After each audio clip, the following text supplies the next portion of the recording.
Welcome back. तो friends, अभी का वीडियो है नीरज चोपड़ा, किसान के बेटे ने कैसे तय किया ओलंपिक्स तक का सफर।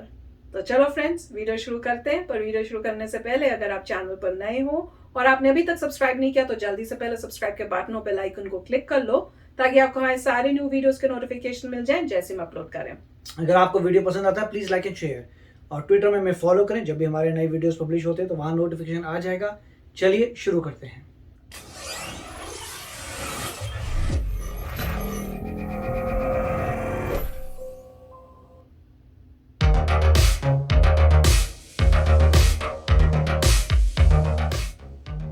जापान की राजधानी टोक्यो में चल रहे ओलंपिक खेलों में भारत के कई दिग्गज खिलाड़ी मेडल के लिए मेहनत कर रहे हैं।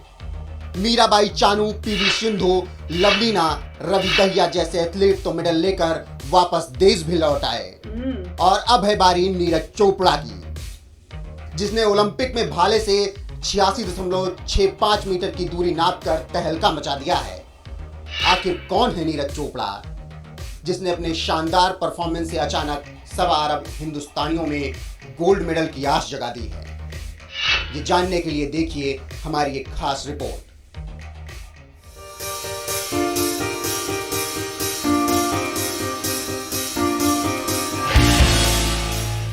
भारत के नक्शे पर राजधानी दिल्ली के पास मौजूद है हरियाणा, देश का वो राज्य जहां से ज्यादातर युवा या तो फौज में जाते हैं या फिर खेल के मैदान में झंडा गाड़ते हैं।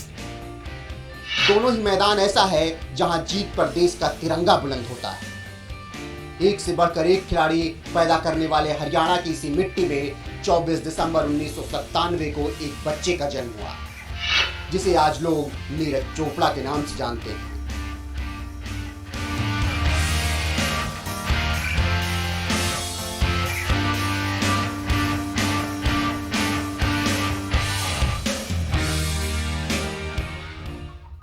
कई ऐतिहासिक युद्ध के गवाह रहे पानीपत जिले के एक किसान परिवार में जन्मे नीरज चोपड़ा ने अपनी पढ़ाई चंडीगढ़ से की।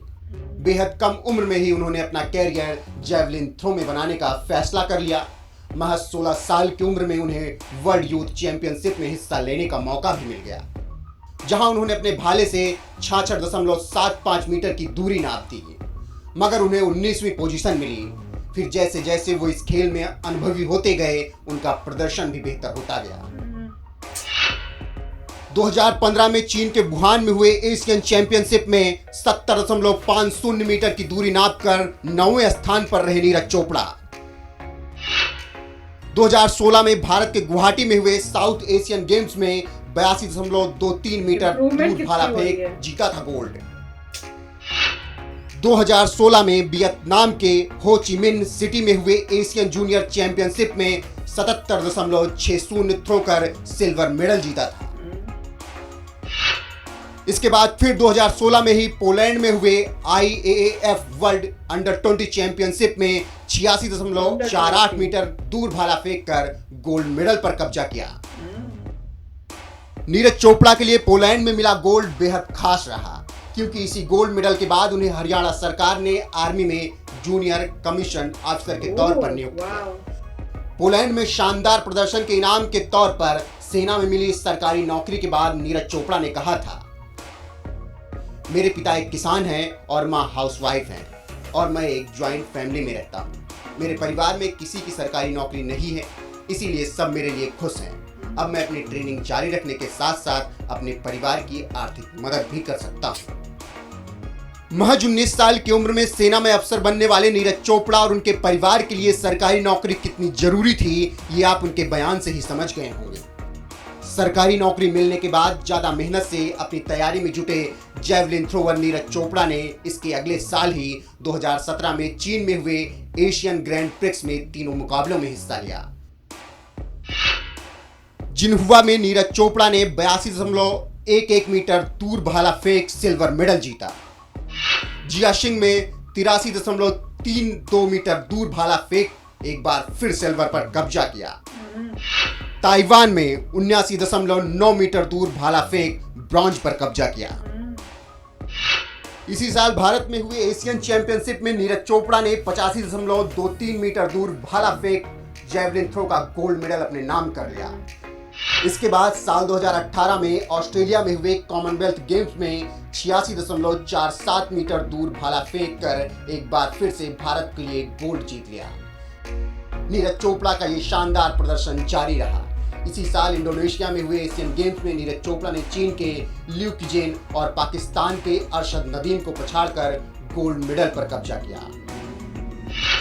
भारत के नीरज चोपड़ा 88.06 मीटर दूर भाला फेंक कर पहले नंबर पर रहे।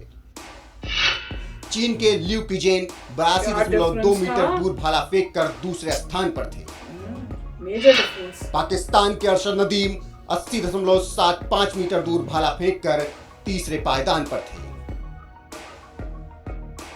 पहले कॉमनवेल्थ गेम्स और फिर उसके बाद एशियन गेम्स, गोल्ड मेडल जीतने वाले नीरज चोपड़ा के लिए समय अच्छा नहीं रहा, क्योंकि वो कंधे की चोट के शिकार हो गए, जिसकी वजह से उन्हें काफी समय तक इस खेल से दूर रहना पड़ा और उसके बाद कोरोना की वजह से कई इवेंट रद्द हो गए।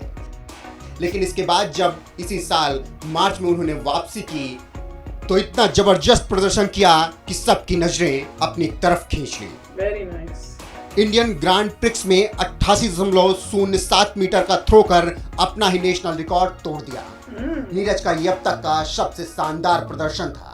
जैवलिन थ्रो में लगातार बेहतरीन प्रदर्शन कर रहे नीरज चोपड़ा की नजरें अब टोक्यो में होने वाले ओलंपिक गेम्स पर थी, जिसके लिए उन्हें 85 मीटर का थ्रो करना था, जो उनके दाएं हाथ का खेल था। और ये बात उन्हें साउथ अफ्रीका में साबित कर दी। Central north east meeting athletics championship में नीरज चोपड़ा ने 87.86 मीटर का थ्रो कर ओलंपिक के लिए बड़े आराम से क्वालिफाई कर लिया और फिर तो ओलंपिक में पहुंचकर तहलका मचा दिया। नीरज चोपड़ा ने 86.85 मीटर दूर भाला फेंक कर न सिर्फ अपने ग्रुप में टॉप किया, बल्कि ए और बी दोनों ग्रुप मिलाकर भी टॉप पर रहे और इस तरह से उन्हें धमाकेदार अंदाज में फाइनल में जगह बनाई। जबकि ग्रुप बी से पाकिस्तान के javelin thrower Arshad Nadeem top पर रहे। ऐसे में दोनों के बीच 7 अगस्त को फाइनल मुकाबला देखने को मिलेगा। वहीं अरशद नदीम के लिए मुकाबला काफी खास होने वाला है, क्योंकि वो नीरज चोपड़ा को भी अपना आदर्श मानते हैं। साल 2018 के एशियन गेम्स में ब्रॉन्ज मेडल जीतने के बाद अरशद नदीम ने कहा था, उन्होंने नीरज को देखकर ही भाला फेंक खेलने का फैसला किया था, वह उनके लिए प्रेरणा है। ऐसे में भारत और पाकिस्तान के बीच होने वाला यह मुकाबला बेहद रोचक और अनोखा तो होगा ही, साथ ही इस मुकाबले में नदीम अपने आदर्श नीरज के सामने होंगे। लेकिन नीरज चोपड़ा से हिंदुस्तानियों को मेडल की कुछ ज्यादा ही उम्मीद है, क्योंकि वो जेवलिन थ्रो के उस्ताद तो माने ही जाते हैं, वहीं इस ओलंपिक में उन्होंने साल 2017 के वर्ल्ड चैंपियन जर्मनी के जिस जोहानेस वेटर को पछाड़ा है। ऐसे में उन्होंने कहा था कि ओलंपिक में नीरज को हराना मुश्किल होगा। तो आप समझ लीजिए अब 1.25 करोड़ हिंदुस्तानियों को नीरज चोपड़ा से गोल्ड की उम्मीद किस कदर है।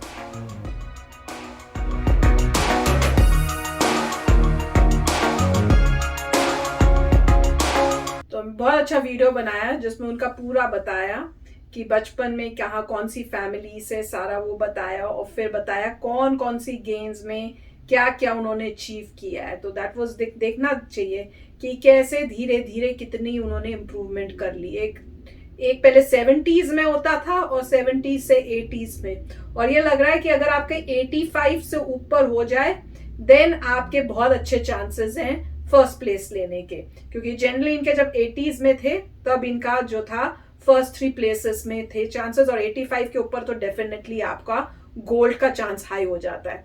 तो बहुत अच्छा लगा। और इन्होंने जो पाकिस्तानी प्लेयर का किया, वो बात कर रहे थे, वो तो खुद ही कह रहे थे भैया मेरे तो जो कह रहे ना कि आपका हीरो या कौन है रोल मॉडल टाइप, तो नाम ही इनका ही लिया था जबकि एज में छोटे हैं।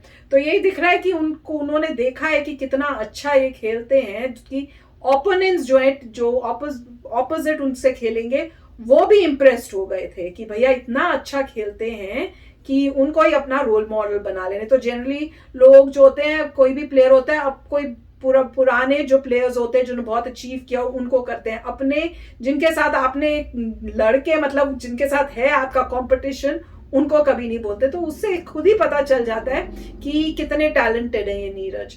और बहुत ही अच्छी बात है कि उन्हें किसान के बेटे हैं और गवर्नमेंट को जो था उनको पहले ही पता चल गया था और आर्मी में उनको ज्वाइन करवाया। इससे पता चल रहा है कि आजकल बहुत ध्यान देते हैं, जो टैलेंटेड हैं उनको फाइनेंशियल हेल्प के लिए एक सरकारी नौकरी दी जाती है ताकि एक उनके टेंशन खत्म हो। और वो भी कह रहे थे कि मुझे बहुत अच्छा लगा कि मुझे मिली, एटलीस्ट मैं अपने परिवार की हेल्प कर सकता हूँ।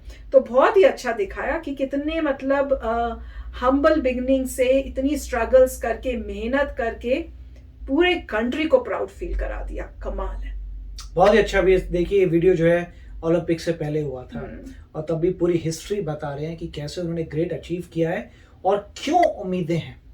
अब इसमें यह था कि उनका इतना अच्छा खेलते थे कि 85 एक तरह तो 86 भी नजर आ रहा है, तो 86 जहाँ पे चला गया, उनको खुद को पता लग गया था कि भैया मैं जीत सकता हूँ जिस हिसाब से मैं कर रहा हूँ।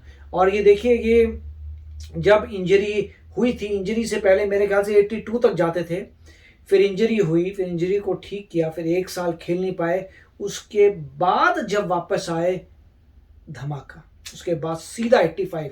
मतलब अब उनको पता लग गया था मैं छोड़ूंगा नहीं, जो भी इंजरी है मेरे को कुछ करना पड़ेगा और ये करके ही मानूंगा। इसीलिए उन्होंने कहा था कि मेरी इंजरी है मगर इस करियर में इंजरी होती रहती है। पहले भी एक ने वीडियो किया था, यही बात कही थी कि करियर में इंजरी होती है तो बहुत छोटा करियर होता है, आपका कुछ करके जाना है। तो बहुत ही अच्छा लग रहा है, वेरी नाइस, क्योंकि हम पहले देख रहे हैं, पहले भी इतनी ज़बरदस्त हिस्ट्री थी कि सभी को उम्मीद थी और उन्होंने वही काम किया, इंडिया के लिए गोल्ड ले आए। अमेजिंग।